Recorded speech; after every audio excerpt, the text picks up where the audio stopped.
Alright, we're going to do a water penetration test.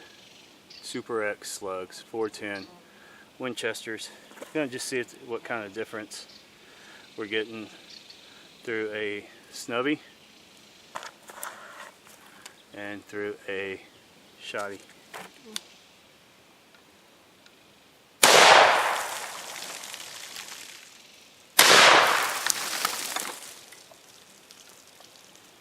Yeah. Making it rain.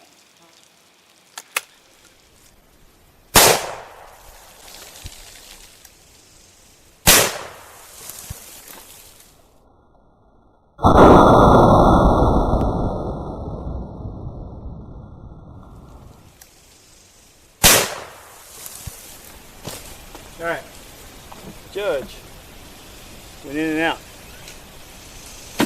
First one, and made it into the second one. 410 shotgun. First one,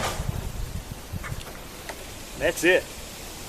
The little snubby penetrated more than the shotgun, which is interesting. I guess the higher velocity of the shell through the shotgun hitting it so hard caused it to break up and caused it to stop. Through the snubby, it's not breaking up, probably holding its form because as you can see, it's over there, but it was still, the shotgun is little pieces, and wherever it was still in a chunk. I mean, you gotta take my word for it. I'm not gonna dig for it. That's just the way it is sometimes. That's how we roll. Sometimes we just give a case of the week, yes. But there you go. So the slug through the Judge held it together, penetrated 2 Judges. Slug through the shotgun, higher velocity, shattered on impact. And there you go. Thanks for watching.